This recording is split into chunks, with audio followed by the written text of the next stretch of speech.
नमस्कार, PP news line के prime time में आप सबका स्वागत। मैं हूं रजनी अनुभव। आइए नजर डालते हैं अब तक की प्रमुख सुर्खियों पर। जम्मू में भी मनाया गया विजय दिवस। 1971 के शहीदों को किया गया याद। जम्मू नगर निगम में आज लगा हाउस। मेयर ने कहा जम्मू में नहीं लगेगा कोई भी प्रॉपर्टी टैक्स। मेंढर में 400 ग्राम हेरोइन के साथ 10वीं कक्षा की छात्रा को किया गया गिरफ्तार। और डिपार्टमेंट ऑफ टूरिज्म ने किया घराना वेटलैंड में बर्डिंग फेस्टिवल का आयोजन। जम्मू के बलिदान स्तंभ पर आज 1971 के शहीदों को भावभीनी श्रद्धांजलि अर्पित की गई। इस मौके पर भारतीय सेना जिंदाबाद और 1971 शहीद अमर रहें के नारे लगाते हुए कई पूर्व सैनिकों ने भाग लिया और रैली निकाली। इस दौरान शहीद जवानों को श्रद्धांजलि भी अर्पित की गई। सम्मानित वीर सैनिकों, हमारे अजीज वेटरन्स और पुलिस बल के शहीदों के परिवार तथा सिविल प्रशासन की तरफ से पधारे सीनियर अधिकारीगण तथा अतिथियों का हार्दिक स्वागत और अभिनंदन करता हूँ। मेरे लिए ये बड़े गर्व की बात है कि इस विजय दिवस के इस पावन समारोह में इसके माध्यम से मुझे आप सभी से मिलने का अवसर प्राप्त हुआ है। इस बलिदान स्तंभ की नींव, जैसे कि आपको पता है, 6 जनवरी 2005 को राज्य सरकार द्वारा रखी गई थी और इसका पूरा करने में भारतीय सेना ने अहम भूमिका निभाई है। ये स्थान जम्मू कश्मीर की पावन धरती पर भारतीय सेना, जम्मू कश्मीर पुलिस व सेंट्रल आर्म पुलिस बलों के उन वीर जवानों की याद में समर्पित किया गया है जिन्होंने देश के सम्मान और अखंडता को कायम रखने के लिए अपने प्राणों की आहुति दी है। 16 दिसंबर ये दिवस भारत के इतिहास में सुनहरे अक्षरों में लिखा गया है। आज ही के दिन हमारी सेना और पूरे भारत ने पाकिस्तान को करारी शिकस्त देकर बांग्लादेश के निर्माण में मुख्य भूमिका निभाई थी तथा पाकिस्तान के तकरीबन 93,000 सैनिकों को आत्मसमर्पण करने के लिए मजबूर किया था। हमारे सैनिकों ने देश की आन बान और शान के लिए अपने प्राणों की आहुति दी और साथ ही मैं नमन करता हूं उन शहीदों को, उन वीरांगनाओं को और उन माताओं पिताओं को जिन्होंने ऐसे वीर बहादुरों को जन्म दिया, जिन्होंने तिरंगे की शान और अपने देश की आन के लिए अपना सर्वोच्च बलिदान दिया। आज हमारा देश सुरक्षा के अलग अलग मोर्चों में लड़ रहा है, चाहे वो आंतरिक सुरक्षा हो या बाहरी खतरा। दोनों ही स्तरों पर हमारे जांबाज और बहादुर जवान दुश्मन के नापाक इरादों को विफल करते हुए उन्हें मुंह तोड़ जवाब दे रहे हैं। आज मैं पूर्ण विश्वास और भरोसे से कह सकता हूं कि हमारी सेना और पुलिस बल हर प्रकार के खतरों से निपटने में सक्षम है तथा दुश्मन की हर हरकत का उसी भाषा में मुंह तोड़ जवाब देना जानते हैं। आज हमारे बीच हमारे कुछ बहादुर साथियों के परिजन भी मौजूद हैं जिनके संबंधियों ने अदम्य साहस, असाधारण शौर्य। 16 दिसंबर से शुरू हो रहा 2 दिवसीय जनरल हाउस इस बार 9:30 बजे से राष्ट्रगान के साथ शुरू हुआ। इससे पहले तक हाउस 10:30 बजे शुरू होता था। मेयर राजेंद्र शर्मा ने पहले हुए हाउस की बैठक पर चर्चा की। इसके बाद प्रश्नकाल हुआ जिसमें नशा निवारण और नशा मुक्ति विषय पर मंथन हुआ। प्रश्नकाल में प्रॉपर्टी टैक्स को लेकर पार्षद गुरमीत रंधावा ने एक सवाल उठाया जिस पर मेयर ने साफ कर दिया कि जम्मू में कोई भी प्रॉपर्टी टैक्स नहीं लगेगा। हाउस में भाजपा प्रदेश अध्यक्ष रविंद्र रैना मौजूद रहे। जम्मू शहर में कोई प्रॉपर्टी टैक्स नहीं लगेगा। आप जम्मू की जनता है, जो आप कहेगी वही ये चेयर करेगी। ये जो चेयर है ये राजेंद्र शर्मा नहीं है, ये चेयर जम्मू की है और जम्मू जो कहेगा वो हम करेंगे। मेयर और डिप्टी मेयर साहब और डिप्टी मेयर जो दोनों नए अभी बने हैं, 1-2 महीने पहले आज पहली मीटिंग हो रही है। अभी तक सिर्फ क्वेश्चन जो हैं वो क्वेश्चन आवर्स चल रहे हैं। जो क्वेश्चन पूछे थे उनके जवाब दिए हुए हैं, लेकिन मैक्सिमम जो जवाब हैं उससे सेटिस्फाई नहीं है हमारे कारपोरेटर। साथ ही मैंने भी एक क्वेश्चन डाला था, मैं भी सेटिस्फाई नहीं हूँ। मैंने भी ऑनरेबल मेयर और कमीशन साहब से कहा है कि जो हम डिटेल मांग रहे हैं ये प्रॉपर तरीके से डिटेलें नहीं दी जा रही हैं, इसलिए ये जो हम लोगों को परेशानियाँ बाड़ों के अंदर आ रही हैं उनको कैसे हल किया जाएगा। अभी मेरे साथी कुछ बोल रहे थे कि हमने हमारे नाले ख़राब हैं, हमने रिपेयर करने के लिए बोला था, तो आज तक कुछ हुआ नहीं। कमीशन साहब बोल रहे थे हमारे पास पैसा ही कोई नहीं, कोई फंड नहीं है कारपोरेशन के अंदर। अगर फंड्स नहीं है तो हमें बताओ हम लोग काम कैसे करेंगे। आज की डेट में मीटिंग ज़रूर हो रही है लेकिन कारपोरेशन के अंदर कोई भी पैसा नहीं है जिससे हम लोगों के काम कर सकें। अच्छा डेकोरम अंदर रहेगा, अच्छी चेयरें लगी होंगी, अच्छा सब कुछ होगा, उसका क्या फ़ायदा। हमने तो काम लोगों के करने हैं। हम ये चाहेंगे कि लोगों के काम हों, गवर्नमेंट फंड्स प्रोवाइड करे, सफाई अच्छी दें लोगों को, लोगों की डेवलपमेंट अच्छे तरीके से करवा सकें। जो पार्क्स हम लोगों ने बनवाई हैं उन पार्कों के अंदर मालीज हों, जो गलियां हैं उनके अंदर सफाई कर्मचारी प्रॉपर हों, जो गार्बेज है वो लिफ्ट हो, और नई चीज़ें जो स्मार्ट सिटी के अंदर ये दिखा रहे हैं हमें। मैंने तो कहा है अंदर भी, मैंने कहा ये सिर्फ दिखावा है स्मार्ट सिटी। 2000 करोड़ रुपया जम्मू स्मार्ट सिटी के अंदर खर्च कर दिया लेकिन कहाँ स्मार्ट सिटी बना। स्मार्ट सिटी हमारी बाड़ों तक पहुंचा नहीं। हमने लिख के दिए थे कि हमारे चौराहे हैं, हमारी नहरों के किनारे हैं, हमारे बड़े बड़े रोड हैं, उनको स्मार्ट किया जाए, लेकिन आज तक वहाँ कोई पैसा नहीं लगा। अभी कमीशन साहब मेरी ही बात का जवाब दे रहे थे कि हमने स्मार्ट बाड़े नहीं, कुछ स्मार्ट काम रखे, कुछ काम रखे थे जिसमें बाड़े मेंशन नहीं है। तो हमने कहा जितना भी शहर है, चाहे उसमें नेशनल हाईवे आए, चाहे वो यूनिवर्सिटी का काम है, चाहे दूसरा किसी ना किसी बाड़ के अंदर है, आप बताइए कि कहाँ कितना।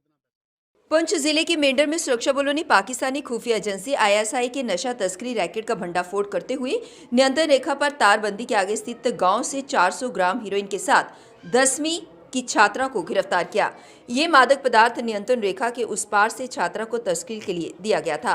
नियंत्रण रेखा पर नशा तस्करी को बढ़ावा देने के लिए पाकिस्तान की ये नई साजिश है। वे अब छात्राओं का करियर के रूप में इस्तेमाल करने लगा है। पुलिस और सीमा सुरक्षा बल ने आईएसआई द्वारा स्कूली बच्चों के माध्यम से नशीली वस्तुओं की तस्करी और किशोरों को नशे में लिप्त करने की साजिश का पर्दाफाश किया है। इस संबंध में मेंढर पुलिस ने मामला दर्ज कर छानबीन शुरू कर दी है। सुरक्षा बलों ने इस छात्रा को उस पार से हीरोइन पहुंचाने वाले एक पाकिस्तानी हैंडलर आशिक की भी पहचान की है, जो समय समय पर छात्रा के घर पर आता जाता रहता था। डिपार्टमेंट ऑफ टूरिज्म ने घराना वेटलैंड में बर्डिंग फेस्टिवल का आयोजन किया। इसमें बर्ड वॉचिंग, फोटोग्राफी कंपटीशन का भी आयोजन किया गया। इस बात की जानकारी joint director tourism Sunaina Sharma ने दी। उन्होंने कहा कि पर्यटन को बढ़ावा देने के लिए और लोगों को इस जगह और इसके महत्व के बारे में बताने के लिए इस आयोजन को किया गया है।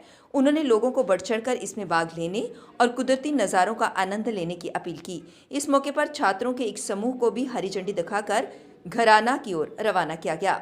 पॉपुलराइज़ किया जाए नेशनल और इंटरनेशनल प्लेटफॉर्म पे, हमारी ये कोशिश है। और हमारे साथ central university wild life department के बहुत सारे अफसरान जो हैं वो जुड़े हैं, और उसके साथ साथ जो बर्ड लवर्स हैं वो आज यहाँ पर पूरी शिरकत करेंगे। और उस बर्ड वॉचिंग के साथ साथ फ़ोटोग्राफी कंपटीशन भी रखा गया है, और उसके साथ साथ जो ब्लॉगर्स और वीलॉगर्स हैं वो भी वहाँ पर आ रहे हैं, और वो भी इन बर्ड्स की एक्टिविटी को जो है वो अपने कैमरा में जो है वो कैप्चर करेंगे। और उसी तरीके से जो है हमारे ये जो बर्ड्स यहाँ पर हैं और उसके साथ साथ उनकी एक्टिविटी जो है वो जो है सभी सिटीजन्स देख पाएंगे। और उसके साथ साथ एक मैसेज जो है वो ये भी जाता है कि बॉर्डर टूरिज़्म जो हमारा ये बैनियन ट्री है, जो कि हमारी इंडिया और पाकिस्तान की बाउंड्री को मार्क करता है, ये भी एक बहुत बड़ा गिफ्ट है हमारे लिए। और जैसे कि आप जानते हैं सुचेतगढ़ में रिट्रीट सेरेमनी जो है वीकेंड्स पे की जाती है, तो ये एक कोशिश है कि जब लोग सुचेतगढ़ विज़िट करते हैं तो वो घराना में भी ज़रूर विज़िट करें, क्योंकि ये नेचर्स गिफ्ट है हम सब के लिए। और जैसा कि आप जानते हैं जो मेन हमारे जो बर्ड्स इस टाइम अवेलेबल हैं, जैसे बार हेडेड गीज़ है, वूली नेक्ड स्टॉर्क है, और उसके साथ साथ स्पून बिल्स हैं, then rooks are there and so many other species are there. तो आज एक बहुत ही खूबसूरत नज़ारा जो है वो लोगों को देखने को मिलेगा सुचेतगढ़ और घराना। कड़ाके की ठंड के बीच जम्मू कश्मीर में बढ़ते बिजली संकट से राहत पाने के लिए केंद्रीय ऊर्जा मंत्रालय से अतिरिक्त बिजली की मांग की गई है। जम्मू और कश्मीर संभाग में बिजली की मांग और आपूर्ति में कई सौ मेगावाट का अंतर चल रहा है, जिससे खासतौर पर पहाड़ी और दुर्गम क्षेत्रों में बिजली कटौती बढ़ी है। उपराज्यपाल मनोज सिन्हा ने वीरवार को नई दिल्ली में केंद्रीय ऊर्जा व NRI मंत्री RK सिंह से मुलाकात कर जम्मू कश्मीर के मौजूदा विद्युत परिदृश्य से अवगत करवाया। बताया गया कि अतिरिक्त बिजली मिलने से प्रदेश में बिजली आपूर्ति को सुचारू बनाया जा सकता है। सूत्रों के अनुसार जम्मू संभाग के 10 जिलों में मौजूदा 1200 मेगावाट की मांग है, लेकिन 700 से 800 मेगावाट ही आपूर्ति हो पा रही है। इसी तरह कश्मीर संभाग के 10 जिलों के लिए 1500 मेगावाट की मांग पर 800 से 900 मेगावाट बिजली की ही आपूर्ति हो पा रही है, यानी दोनों संभागों में मांग के मुताबिक करीब 1000 मेगावाट की कमी चल रही है। उदयपुर बनिहाल बारामूला रेल लाइन के निर्माण में एक और सफलता मिली है। इस रेल लाइन पर देश के सबसे लंबे 12.99 किलोमीटर एस्केप टनल का काम पूरा हो गया है। कटरा बनिहाल का ये रेलवे लाइन 111 किलोमीटर है। इससे पहले बनिहाल कटरा रूट पर 12.75 किलोमीटर टनल T49 इसी साल जनवरी में पूरी हुई थी। रेल प्रशासन के अनुसार T49 टनल डबल ट्यूब का है। इसमें 33 क्रॉस पैसेज हैं। शेयर जोन में काम के सिलसिले में कई चुनौतियां रही हैं। पानी के रिसाव समेत कई दिक्कतें सामने आ रही हैं। ब्लास्ट के साथ एस्केप टनल का काम शुरू हुआ था। T49 खैरी व बनिहाल स्टेशन के बीच निर्मित है, जिसे वीरवार को खोला गया। अधिकारी ने बताया कि सुंबर स्टेशन यार्ड को दक्षिण की दिशा में जोड़ने वाला घोड़े की पैर के आकार का ये टनल है। खोड़ा गांव के उत्तर दिशा में T50 टनल पुल संख्या 4 को क्रॉस करने के बाद आती है। अब वक्त हो चला एक ब्रेक का, मिलते हैं ब्रेक के बाद। रंगीन खबरों की परत दर परत होता है तबसरा। तबसरा बयां करता है खबर के पीछे की कहानी। तीर पंचाल से सब कुछ दिखता है।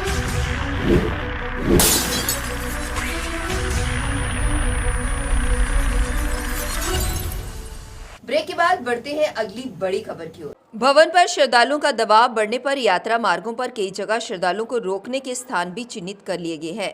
यात्रा पर नजर रखने के लिए वरिष्ठ अधिकारियों को जिम्मेदारियां भी सौंप दी गई हैं। यात्रा मार्ग पर 500 उन्नत कैमरे लगाए गए हैं। नव वर्ष के पहले दिन माता वैष्णो देवी के दर्शन के लिए देश भर के श्रद्धालु पहुंचते हैं। इनका प्रयास रहता है कि 31 दिसंबर की रात्रि 12 बजे के बाद नया साल लगते ही माता के दर्शन कर लें। इसलिए भवन समेत पूरे यात्रा मार्ग पर भारी भीड़ हो जाती है। आगे बढ़ने के लिए धक्का मुक्की की स्थिति तक आ जाती है। गत वर्ष के पहले दिन मध्य रात्रि को भवन बगदड़ में 14 श्रद्धालुओं की जान चली गई थी। ऐसी स्थिति से निपटने के लिए माता वैष्णो देवी श्राइन बोर्ड प्रशासन ने इस बार पुख्ता रणनीति बनाई है। इसके तहत पूरी यात्रा के लिए 6 क्षेत्र बनाए गए हैं। इसमें आधार शिविर कटरा, बाणगंगा क्षेत्र, ताराकोट मार्ग, भैरव घाटी और मां वैष्णो देवी भवन क्षेत्र प्रमुख हैं। मनोकामना स्थल से निर्माणाधीन दुर्गा भवन तक हिस्से को भी एक सेक्टर बनाया गया है। देश शुक्रवार को 1971 भारत पाकिस्तान युद्ध की 91वीं वर्षगांठ विजय दिवस के रूप में मना रहा है। ये युद्ध द्वितीय विश्व युद्ध के बाद का विश्व का ऐसा युद्ध था जो कई बातों के लिए मिलिट्री इतिहास में अपनी अलग पहचान रखता है। ये अनोखा युद्ध भी माना जाता है। इस युद्ध में हमारे जाबाजों के पराक्रम का दुश्मन ने भी लोहा माना है। इस युद्ध के कई हीरो में से एक हैं सूबेदार दुर्गादास। पिछले युद्ध की बातें और भविष्य को लेकर उनसे हुई विस्तृत चर्चा के अंश यहाँ प्रस्तुत हैं। सूबेदार दुर्गादास ने बताया कि 1971 के युद्ध के समय चुनौतियां काफी कड़ी थी, संसाधन कम थे। उस वक्त सूचनाओं का आदान प्रदान देरी से होता था, ड्रेस नॉर्मल थी, उनके जवान अकड़ जाते थे, जवानों के पैर में बर्फ लग जाती थी, यानी युद्ध के साथ मौसम की चुनौतियों का भी सामना करना पड़ता था। खाने पीने का सामान भी मुश्किल से पहुंचता था। कई बार तो ऊपर से राशन गिराया जाता तो किसी नाले में जा गिरता। राशन का स्टॉल भी 3 महीने का होता था।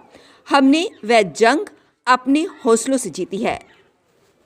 टाइम के आज के इस अंक में बस इतना ही। मुझे और मेरी पूरी टीम को दीजिए इजाजत और आप देखते रहिए पीपी न्यूज़ लाइव। नमस्कार। जम्मू में आई टेस्टिंग की साइंटिफिक और मॉडर्न टेक्नोलॉजी के लिए हमेशा याद रखें जेम ऑप्टिशियंस, जहां पर रखा जाता है आपकी हर जरूरत का ख्याल। Gem opticians with the facility of eye exercise, A scan, biometry, pachymetry और ऑटोमेटेड फील्ड एनालाइजर। और हाँ, हमारे यहाँ बढ़िया क्वालिटी के ब्रांडेड स्पेक्टिकल्स, सनग्लासेस और कॉन्टेक्ट लेंसेज मिलते हैं। आपका भरोसेमंद एक ही नाम, Gem opticians, Gandhinagar. Gem opticians, Nai Basti. Gem opticians, Amphalla. Gem opticians, Trikuta नगर।